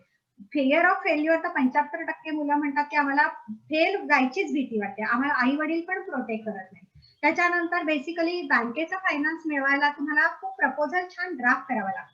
सो हे प्रपोजल ड्राफ्टिंग करायला मला भीती वाटते, अशी 95% मुलं म्हटली. आणि मोरल सपोर्ट हा 80% मुलांना नाहीच आहे. आपल्या समाजाचं चित्र वेगळं आहे कारण आपण born and bought up business मध्येच आपण लहानपणापासून सगळ्या गोष्टी बघितल्यात. मी माहेरी काय सासरी काय बिझनेसमनच्याच घरात आहे, त्यामुळे ह्या गोष्टीची आपल्याला एवढी भीती वाटत नाही. पण हे जे काही बाकीच्या मुलं आहेत जे सर्व्हिस फॅमिलीतले आहेत त्या मुलांच्या मनामध्ये ही भीती कायम आहे की मी सक्सेसफुल होऊ शकेन का नाही, मी कॉन्फिडेंटली माझ्या प्रोडक्टचं मार्केटिंग करू शकेन का नाही, अशा अनेक गोष्टी बेसिकली त्यांच्या मनामध्ये असतात. सो एक्सपेन्सिव्ह रजिस्ट्रेशन वगैरे, पण त्यांना असं वाटतं की रजिस्ट्रेशन खूप एक्सपेन्सिव्ह असेल. अशा गोष्टी त्यांच्या मनामध्ये असल्यामुळे बरीच लोक एंटरप्रेन्योरशिपला जायला खूप घाबरतात. आणि काका म्हणजे मला काकांनी सांगितलं होतं की आपल्या समाजातल्या ज्या काही बायका आहेत त्यांच्यासाठी जर काही करिअर अपॉर्च्युनिटी तू जर सांगितल्यास म्हणजे उद्योजकता क्षेत्रामध्ये, आता बऱ्याचशा अशा आपण ह्या एजला आहोत की म्हणजे माझ्यासारख्या ज्या काही असतील 50-60च्या दरम्यान, त्यांना असं होतं की आपली मुलं शिक्षण घेऊन बाहेर पडली आहेत, मग काय करायचं, लेजर टाइम कसा घालवायचा. सो अनेक क्षेत्र आपल्या डोळ्यासमोर आहेत. तर ह्या उद्योजकता क्षेत्रामध्ये काय काय संधी आहेत त्याच्या आधी मी गव्हर्नमेंटच्या स्कीम ज्या काही आहेत वेगवेगळ्या त्या सांगण्याचा थोडासा प्रयत्न करते. बेसिकली तुम्ही जर आता मी तुम्हाला एक साईट दिली त्या साईटवर अनेक गोष्टी, म्हणजे तुम्ही ह्या साईटवर गेला, खाली माझ्या PPT मध्ये साईट दिलेली आहे, तर ह्या सगळ्या योजना काय आहेत या सगळ्या तुम्हाला मिळतील. म्हणजे पहिली आहे अन्नपूर्णा योजना, याच्यामध्ये गव्हर्नमेंटचं फंडिंग 50,000 मिळतं. म्हणजे आपल्या घरात आजूबाजूला किंवा अशी जर कोणी मुलगी असेल ती गरजू आहे आणि तिचं शिक्षण तुम्ही करताय, तर तिला सांगा ना तो अन्नपूर्णा योजनेचे 50,000 रुपये गव्हर्नमेंटकडनं घे. याच्यामध्ये तुला मिक्सर किंवा तुमचं बेसिस किचन ऍक्सेसरीज तुला ह्याच्यामध्ये विकत घेता येतात आणि त्याची गॅरंटी काय आहे, तर तू ह्या वस्तू घेतल्यास तीच गॅरंटी आहे. ठीक आहे. 50,000 मला ह्या सगळ्या गोष्टी मिळतात.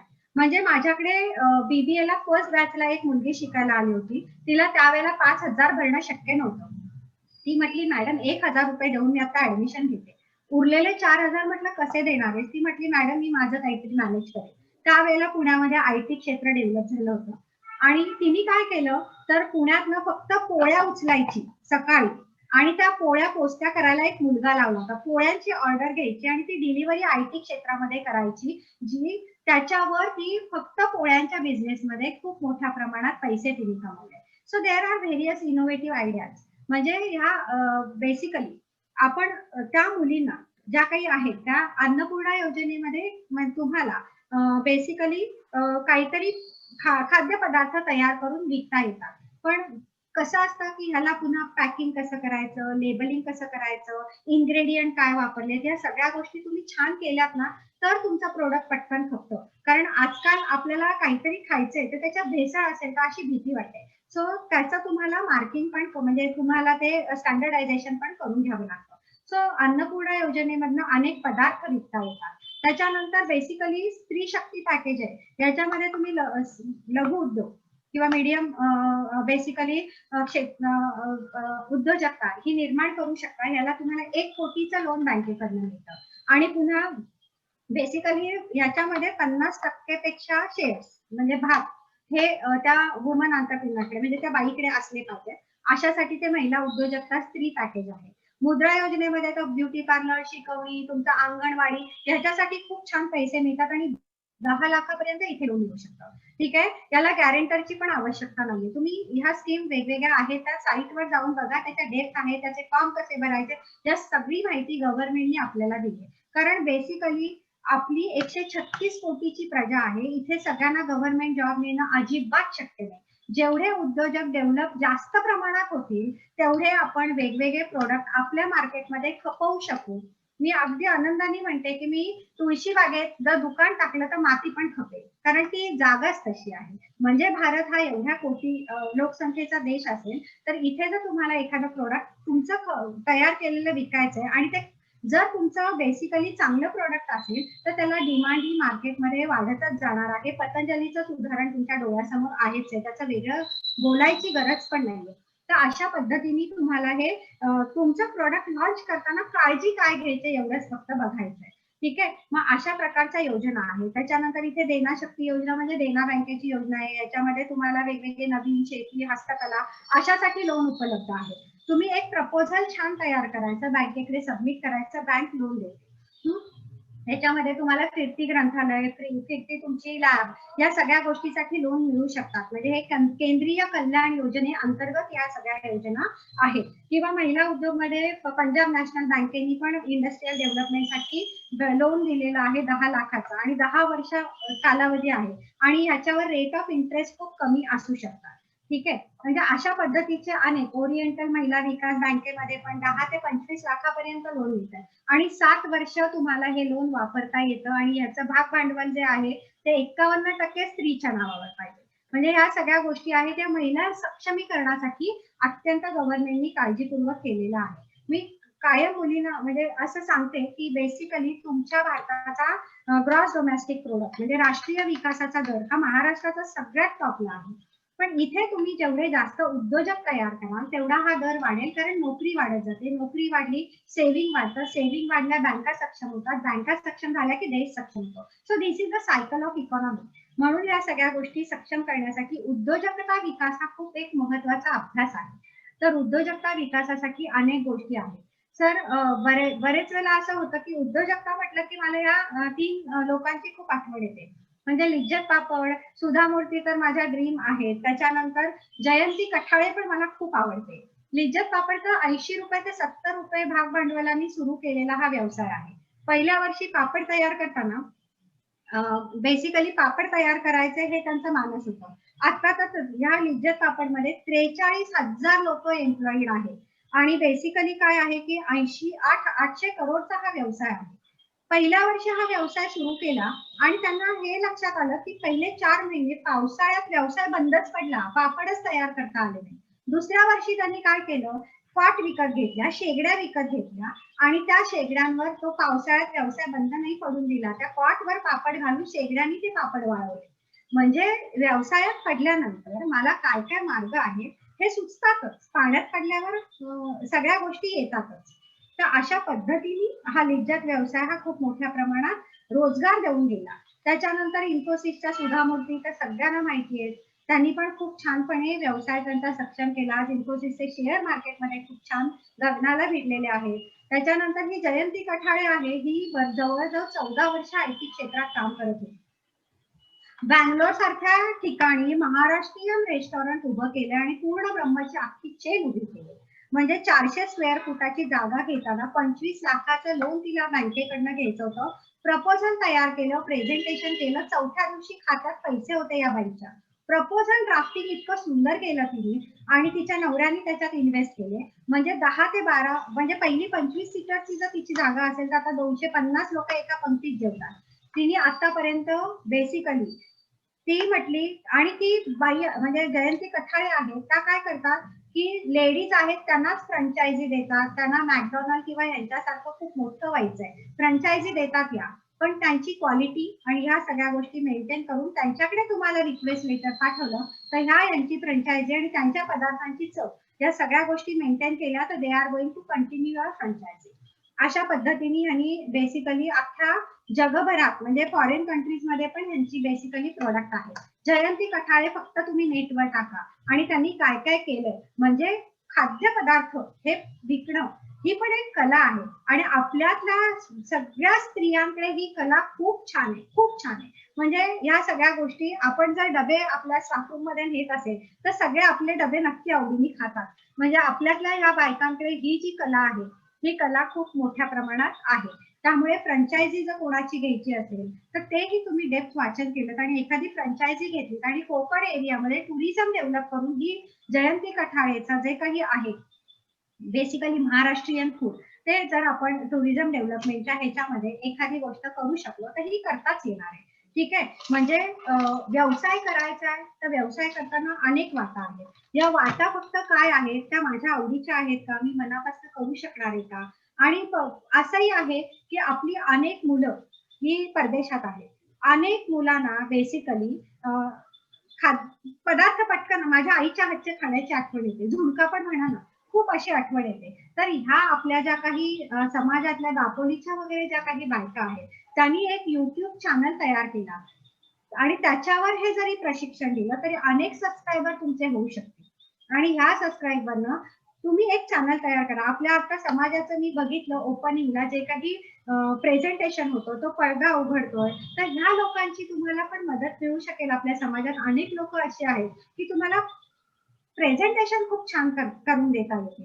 तर ते पदार्थ कसे करायचे हे जरी तुम्ही युट्यूबवर शिकवलं तरी सुद्धा तुम्हाला छानपणे स्वतंत्रपणे तुम्हाला तुमची महिला मंडळाचं जे काही आहे त्याच्यामध्ये उत्पन्न मिळू शकतो. म्हणजे आपण जे काही भिशीला जमतो तेव्हा अनेक गोष्टी आहेत की आपण एकत्रपणे ह्या गोष्टी नक्की करू शकतो. किंवा आपल्या कोकणामध्ये अनेक रानभाज्या मिळतात, लोकांना माहित पण नसतात. या रानभाज्या काय आहे, त्याचे बेसिकली पौष्टिक मूल्य काय आहे हे जरी तुम्ही एखादं पुस्तक छापलं किंवा हे जरी रेसिपी काय काय आहे ते दर आठवड्याला एक एक रेसिपी जरी टाकत राहिली युट्यूबवर तरी त्या युट्यूब चॅनल हे खूप छान प्रसिद्ध होऊ शकतं. अशा अनेक मार्ग तुम्हाला उद्योजकतेसाठी करता येतील. बऱ्याचशा बायका या समुपदेशन करण्यात खूप एक्सपर्ट असतात. सो समुपदेशन ही एक ब्रांच आहे. त्याच्यानंतर तुमचा डिझाईनचा व्यवसाय आहे. म्हणजे मला हे आठवतंय की आमच्या रोटरीमध्ये तो म्हटला की माझी मुलगी फक्त टिकलीचा डिझाईन करते आणि एक टिकलीचा डिझाईन करून लॉन्च करायला ती 10,000 रुपये रेम्युनरेशन होते. ओके. जर तुम्हाला ह्या गोष्टी जर आवडत असतील तर डिझाईन व्यवसाय म्हणजे त्याच्यामध्ये तुम्ही स्वतःला डेव्हलप करायला पाहिजे. फक्त या क्षेत्रामध्ये खूप झोकून देऊन काम करावं लागतं. त्याच्यानंतर तुम्हाला अनेक सौंदर्याची उत्पादनं आहेत. म्हणजे त्या दिवशी असं झालं की मी कॉलेजला गेले आणि घरी येईपर्यंत माझ्या मुलीने एक जांभळं आणली होती मी दापोलीवरनं.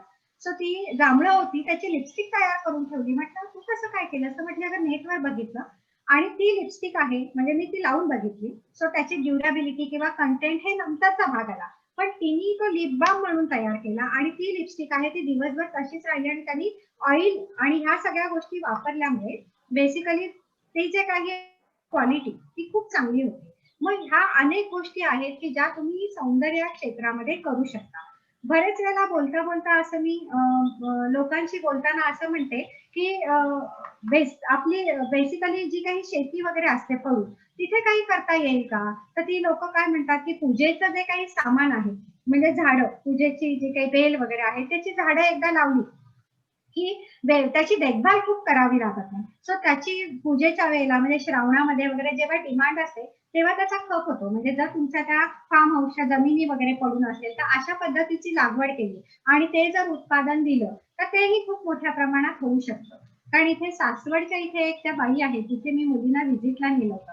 या बाई काय करतात, त्यांनी त्यांच्या शेतामध्ये फक्त जरबेरा लावलाय आणि त्या एक्सपोर्ट क्वालिटी कशी येईल एवढंच कॉन्सन्ट्रेट करतात आणि दरवर्षी 20 लाखाचा जरबेराचा एक्सपोर्ट करतात. म्हणजे अशा अनेक गोष्टी आपल्याला करता येतील.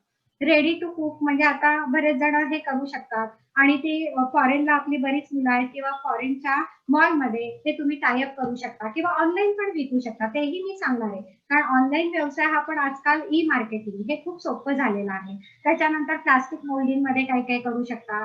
अनेक मुलींना डान्स आवडतो, तर तुम्ही ऑनलाईन डान्स क्लासेस घेऊ शकता. आपले कल्चरल डान्स आहेत, ते कल्चरल डान्सला खूप डिमांड आहे, गरबाला तर खूपच डिमांड आहे. सो हे तुम्ही ऑनलाईन प्रशिक्षण देऊ शकता. त्याच्यानंतर रेझ्युमे रायटिंग, काय काय मुली असतात त्यांना आता कधी कधी असं होतं की त्यांनी खूप छान सगळ्या गोष्टी केल्या, पण कधी कधी फॅमिलीमुळे बाहेर नाही पडतात. सो रेझ्युमे कसा लिहायचा आहे, हा रेझ्युमे लिहून घ्यायला लोक 10,000 हजार रुपये मानधन देतात. सो रेझ्युमे लिहून घेणं ही कला आहे. मग त्याचे क्लास घ्या ऑनलाईन. तुम्ही ऑनलाईन आता अनेक गोष्टी करणं खरंच शक्य झालंय. सो बेकरी प्रोडक्ट जरी तुम्ही तयार केले तरी तुम्हाला ते ऑनलाईन विकता येतील. टुरिझम व्यवसाय कोकणातल्या अनेक लोकांना हा करताच येतोय. त्याच्यानंतर करिअर काउन्सिलिंग, आता बऱ्याचशा ठिकाणी लोकांना कळतच नाही मला कुठे जायचंय. So career counselling is also a good branch. Fashion designing आहे, इमेज बिल्डिंग आहे, इमेज बिल्डिंग मध्ये त्याच्यानंतर डे केअर सर्व्हिसेस आहे, एक्स्ट्रा करिक्युलर ऍक्टिव्हिटीज म्हणजे संध्याकाळी तुम्ही मनाचे श्लोक म्हणून घ्या, हे घ्या, अशा अनेक गोष्टी आपण घर बसल्या बायका म्हणून करू शकतो. फोटोग्राफी आणि ह्या सगळ्या गोष्टी म्हणजे घर आणि ह्या सगळ्या गोष्टींचा ताळमेळ राखणं हे खूप सोपं आहे. ठीक आहे. ई मार्केटिंग मध्ये अमेझॉन मी आपलं एक पकडलंय. सो ई मार्केटिंग मगाशी जे काही मी म्हटलं ते ई मार्केटिंग वर ऍक्च्युअली तुमचं प्रोडक्ट विकणं आता खूपच सोपं झालंय. म्हणजे माझ्या वर्गात एक मुलगी आहे, ती म्हटली मॅडम मी अमेझॉनवर प्रोडक्ट विकते. मी म्हटलं तू काय विकतेस प्रोडक्ट, तर ती म्हटली मी तेल विकते. म्हटलं पण तू अमेझॉनला कशी अटॅच झालीस, तर म्हटली नाही नाही माझा भाऊ सिंगापूरचा आहे, सो त्यांनी मला हे मदत केली. सो सेलर सेंटर अमेझॉनचं आहे, तिथे फक्त आज जायचंय, तिथे तुम्ही सेलर म्हणून रजिस्ट्रेशन करायचंय. ठीक आहे. मग ह्याच्यासाठी तुम्हाला काय लागतं, जीएसटी नंबर 100% लागतो, पॅन नंबर लागतो तुमचा, आधार कार्ड लागतं, बँकेचं खातं लागतं आणि तुमचा रजिस्टर्ड मोबाईल नंबर लागतो. म्हणजे तुम्ही अमेझॉनवर तुमचं प्रोडक्ट लोकल पहिलं विकू शकता, म्हणजे डायरेक्ट ते अख्ख्या जगामध्ये नाही पाठवू शकता. सो लोकल तुमचा जो काही रिस्पॉन्स असतो, अमेझॉनची एक विंडो आहे, त्याच्यामध्ये बेसिकली कसं आहे की तुमचे प्रोडक्ट लॉन्च झाले, त्या प्रोडक्टची सगळी माहिती आहे, तुम्हाला माहिती द्यायची असते. या माहितीमध्ये ते प्रोडक्ट सगळे रजिस्टर होतात. हे रजिस्टर झाल्यानंतर तुमचे प्रोडक्ट जे काही विकले जातात ना त्याची बेसिकली माहिती येते. ती माहितीवरनं तुमचे रिस्पॉन्सेस काय आहेत, पॉझिटिव्ह निगेटिव्ह सगळे तुम्हाला त्या विंडोमध्ये दिसतात. विंडो छान तयार केली आहे त्याची. ओके. मग अशा पद्धतीने हे सगळे प्रोडक्ट तुमचे कशी रिस्पॉन्स आहे या सगळ्या गोष्टी तुम्हाला तिथे डिस्प्ले होतात.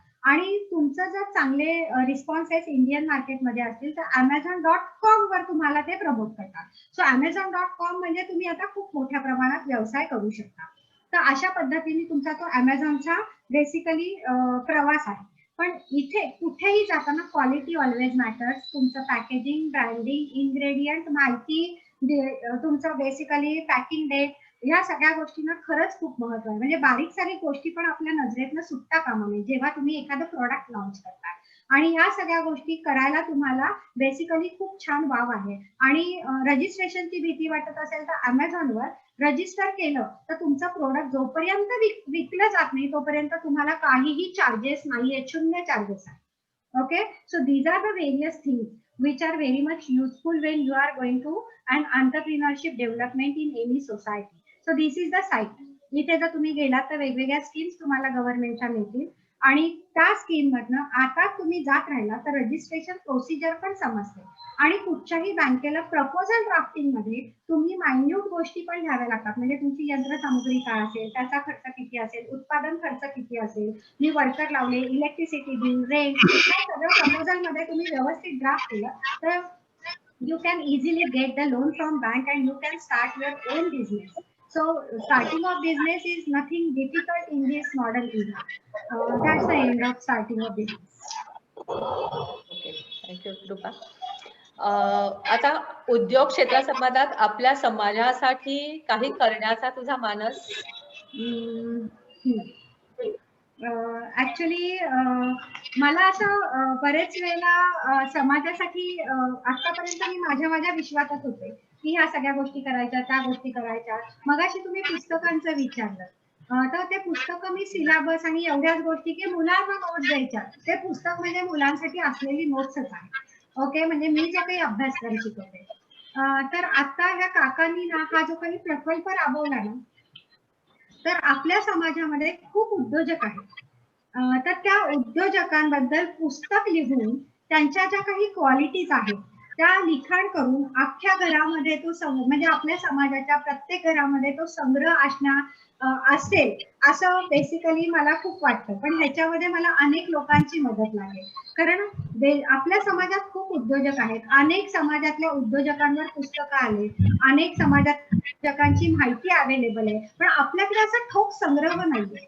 बऱ्याचशा गोष्टी आता काकांनी हा प्रकल्प सुरू केला म्हणून आपल्याला कळलं की हा एवढ्या मोठ्या प्रमाणात उद्योजक आहे किंवा ह्या मोठ्या प्रमाणात ते शेअर पण करू शकतात. ओके, अशा पद्धतीची जी काही माहिती आहे आणि त्या माणसांनी व्यवसाय कसा सुरू केला, त्याच्याकडे ते स्किल्स कसे आहेत, त्यांनी त्या व्यवसायाकडे कसं बघितलं, त्याचं एक्सपान्शन कसं केलं, या सगळ्या गोष्टींवर मला एक पुस्तक करायचंय आणि तो माझा एक खरंच मानस आहे. म्हणजे मला बेसिकली सासरे असं सांगायचे घरी आल्यावर की त्यांना बिझनेस करायचा होता. त्यांनी पहिली जॉब केला आणि त्यांचे मित्र होते, त्यांच्याकडनं ते म्हटलं की मी तुम्हाला मुंबईवरनं एका रात्रीत मटेरियल आणून देतो, फक्त मला पैसे द्या. सो पैसे घ्यायचे, मुंबईला जायचे, मार्केटमधनं खरेदी करायचे आणि इथे येऊन ते प्रत्येकाला डिस्पॅच करायचे. पण मुंबईच्या मार्केटमध्ये त्यांचं काय झालं की ह्या माणसाकडे खूप पैसे आहेत, मग उधारीवर माल मिळायला सुरुवात झाला आणि अशा पद्धतीने त्यांनी बिझनेसचं एक्सपान्शन केलं. माझ्या बाबांनी शून्यातनं कापडाचा बिझनेस उभा केला. म्हणजे ह्या सगळ्या गोष्टी आता मी माझ्या डोळ्यांनी बघितलेल्या आहेत. सो ह्या गोष्टी मला कुठेतरी एक संग्रही करायच्या, कारण आपल्या सगळ्या समाजातले उद्योजक आहेत, त्यांचे ते पुस्तक छापायचे. अनेक लोकांची पुस्तकं आज मार्केटमध्ये वेगवेगळ्या ठिकाणची आहेत, पण आपल्या उद्योजकांची पुस्तकं किंवा त्या सिलेबस मध्ये इन्क्लूड झालं तर मला जास्त आनंद होईल. आणि जैन मारवाडी लोकांच्यात कसं असतं की ते लोक फंड पण असतात आणि आपल्या समाजातले जे काही उद्योजक असतात त्यांना ते इनिशियल फंड्स देतात, पण ती एक जोखमीची गोष्ट आहे. ते जर शक्य झालं आणि जर आपण असे फंड्स क्रिएट करून आपल्या समाजातल्या मुलांना उभं करण्यासाठी ते फंड्स काहीतरी कमी रकमेच्या इंटरेस्टवर वगैरे दिलं, तर असं काही करता आलं तर आपण थोडंसं बघितलं तर बरं होईल. खूपच छान कल्पना आहेत या, आणि आपण सगळ्यांनी नक्कीच या दिशेने काहीतरी प्रयत्न केला पाहिजे. म्हणजे खरोखरी खूप चांगल्या गोष्टी आहेत या. थँक्यू रूपा, खूप छान माहिती दिलीस आज सगळ्या कॉमर्स मधल्या करिअर ऑप्शन्स बद्दल. एक यशस्वी शिक्षिका आणि विद्यार्थिनींची लाडकी शिक्षिका म्हणून तू नाव प्राप्त केले आहेस. तर अशा या हाडाच्या शिक्षिकेसाठी एक छोटीशी कविता मी एकदा वाचून दाखवते. शिक्षक म्हणजे एक समुद्र ज्ञानाचा, पावित्र्याचा, एक आदरणीय कोपरा प्रत्येक व्यक्तीच्या मनातला. शिक्षक अपूर्णाला पूर्ण करणारा, शिक्षक शब्दांनी ज्ञान वाढवणारा, शिक्षक जगण्यातून जीवन घडवणारा, शिक्षक तत्वातून मूल्ये फुलवणारा. तर अशा या शिक्षकास आमच्या सर्वांतर्फे सलाम. परत एकदा ही मुलाखत घ्यायची संधी दिल्याबद्दल उद्योजकच आलं बघ तोंडात रूपा. आयोजकांना धन्यवाद देते आणि तुला काही बोलायचंय? निखिल, तू चांगली ओळख करून दिलीस त्याबद्दल धन्यवाद. अंजुताई, तुम्ही मुलाखत चांगली घेतली त्याबद्दल धन्यवाद. आणि मला आपल्या समाजासाठी काहीतरी बोलायचंय. कोट्यावधी वर्षांनी एकदा सूर्य निर्माण होतो, लक्षावधी हरिण शोधल्यानंतर एकदाच कस्तुरी मूग सापडतो, हजारो शिंपले उघडल्यावर एकच मोती बाहेर येतो, शेकडो माणसं आयुष्यात भेटतात, पण आपल्या समाजात जन्म घ्यायला नशीबच लागतं. व्हेरी छान. थँक्यू रूपा. आणि आता याच्या पुढची कार्यक्रमाची सूत्रे मी निखिलकडे सोपवते. हॅलो, थँक्यू डॉक्टर रुपाली शेठ आणि डॉक्टर अंजली गांधी. तुमची गप्पांची मैफल आम्ही सुद्धा चांगलीच एन्जॉय केली. Rupatai, thank you for sharing your journey. तुझ्या शिक्षण आणि कॉमर्स क्षेत्राबद्दलची पॅशन आणि तळमळीने तू समाजापुढे एक चांगलं एक्झाम्पल ठेवलेले आहेस. कॉमर्स क्षेत्रातल्या अनेक संधी, अवेलेबल कोर्सेस, ट्रेनचा आढावा तू घेतलास, ते प्रेझेंटेशन, ते तर एकदमच छान. याचा डेफिनेटली कॉमर्स क्षेत्रातल्या विद्यार्थ्यांना नक्कीच फायदा होईल. त्याचबरोबर तू उद्योग आणि शिक्षण क्षेत्रामध्ये असलेल्या विविध योजनांचा सुद्धा आढावा घेतलास. त्याचा सुद्धा महिला वर्गाला, एस्पेशली महिला वर्गाला विचार करायला काहीच हरकत नाही. Thank you again for doctor Rupali Sheth. तसेच आज उपस्थित सगळ्या मान्यवरांचे सुद्धा मनपूर्वक धन्यवाद. आजच्या मुलाखतकार डॉक्टर अंजली गांधी यांचेही आभार. माननीय श्री सतीशभाई शेठ आणि श्री नितीन शेठ तसेच डायमंड बिहाइंड कर्टनची एंटायर टीम त्यांचे सुद्धा आभार. Thank you. Thank you everyone. Thank you Nikhil. Hello हा, हॅलो, ऐकायला येते का? हा निखिल, थँक्यू. तू चांगली ओळख करून दिलीस आणि या दोन लेडीजनी 1 तासभर भरपूर आम्हाला खजिना ओपन करून दाखवला. मुख्य म्हणजे बीकॉमचे आमच्याकडे जी रजिस्ट्रेशन झालेले आहेत 450, त्यातले 40+ लोकांनी बीकॉम झालेली आहे डिग्री, आणि त्यांच्यासाठी एखादा चांगला मार्गदर्शनीय मुलाखत असावी या दृष्टिकोनातून आम्ही विचार केला होता. आणि नेमकंच त्यावेळेला प्रोफेसर डॉक्टर रुपाली मॅडम यांनी आज तो प्रत्यात आणला. खरोखर त्यांचे भरपूर आभार.